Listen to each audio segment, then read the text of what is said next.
चलिए फिर आज चेक करते हैं कि किसी फंक्शन की एनालिटिसिटी इन्फिनिटी पे कैसे निकाली जाती है। तो देखो, इससे हम लोग चेक करना है कि z इक्वल टू इन्फिनिटी पर f ऑफ z की एनालिटिसिटी निकालनी है हमें। तो सबसे पहला वर्किंग रूल होता है z को रिप्लेस करो 1/z पे, फिर z इक्वल टू 0 पर फंक्शन की एनालिटिसिटी चेक करो using CR equation, Cauchy-Riemann equation से। सबसे पहला हम लोग अपना एक क्वेश्चन ले लेते हैं कि z equals to f of z equals to z plus 1/z। इस फंक्शन की हमें एनालिटिसिटी चेक करनी है z इक्वल टू इन्फिनिटी पर।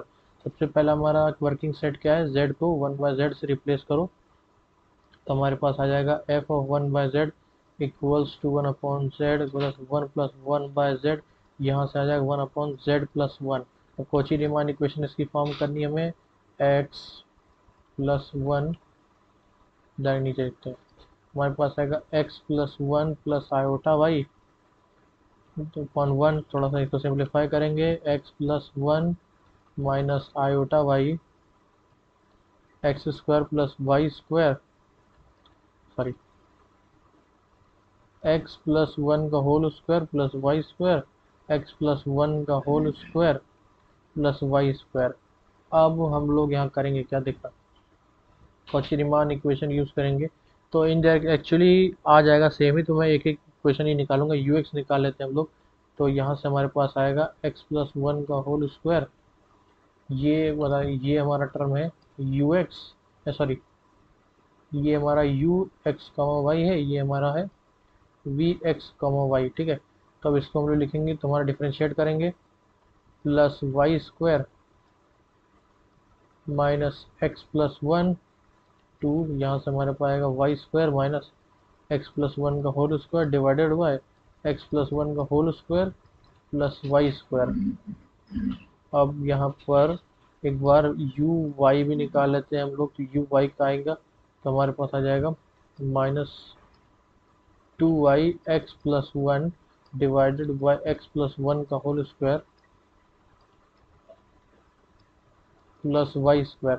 अब इसकी एनालिटिसिटी हम लोग चेक करेंगे कैसे, कि यहाँ से कॉची रीमान में एक ऐसे ऐसे पॉइंट्स आप लोग ढूंढ लीजिए जिन पॉइंट्स पर हमारा फंक्शन एनालिटिक नहीं है। तो देखो, अब सबसे पहले तो एक डिनोमिनेटर में चेक कर लो कि क्लियरली कह सकते हैं कि -1, 0 पर हमारा फंक्शन डिफरेंशिएबल मतलब एग्जिस्ट ही नहीं कर रहा है। तो यहाँ पर किसी तरह से एक ऐसा फंक्शन कंस्ट्रक्ट करना है कि इस पॉइंट को हमारे डिस्क के अंदर नहीं लाना है। तो मीन इस पॉइंट पे हमारा फंक्शन एनालिटिक नहीं है, तो एक ऐसी डिस्क कंसीडर करनी है जिसपे हमारा पॉइंट ना आए, और 0,0 सेंटर लेके हमें करना है।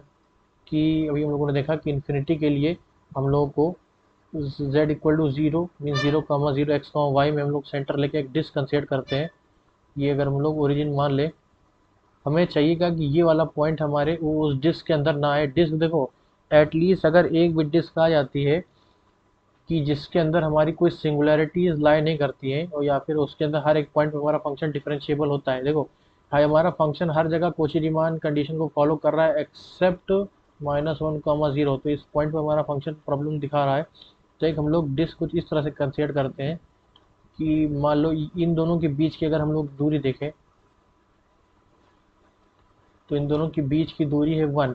तो इसका मतलब एक हम लोग को एक point z minus z not means ये 0 है, कुछ इस तरह से लेना है कि इस रेडियस डिस्क को कुछ इस तरह से लेना है कि उसकी दूरी इससे एक आई मीन उसका जो रेडियस हो 1 से छोटा हो, तभी उस डिस्क के अंदर हमारी मतलब कि उस डिस्क के अंदर हमारा फंक्शन एनालिटिक होगा। मान लीजिए z minus 0 equals to 1/2 means 1/2 radius की अगर हम लोग एक डिस्क कंसीडर कर लें, यहाँ आ जाएगा हमारे पास 1/2 -1/2, यहाँ पर 1/2।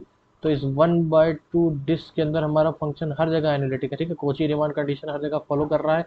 ये बस हमारा फंक्शन इस तरह से आना चाहिए कि अगर डिस्क को हम लोग इस तरह, इतनी बड़ी डिस्क हम लोग ले ली तो उसके अंदर हमारी सिंगुलरिटी आ जाएगी, वहाँ पर हमारा फंक्शन एनालिटिक नहीं है। लेकिन ये हमें नहीं चाहिए, हमें इतनी छोटी छोटी डिस्क चाहिए कि उसका जो रेडियस हो 1 से कम हो, ठीक है। मिनिमम ऐसा हो जाए कि उसका 1 से रेडियस कम हो, ताकि हमारी जो ये सिंगुलरिटी है वो हमारी डिस्क के अंदर ना लाया करे। अगर सिंगुलरिटी डिस्क के अंदर नहीं लाया करेगी तो फंक्शन हमारा वैसे भी इंटायर ही है एक्सेप्ट दिस पॉइंट, ठीक है।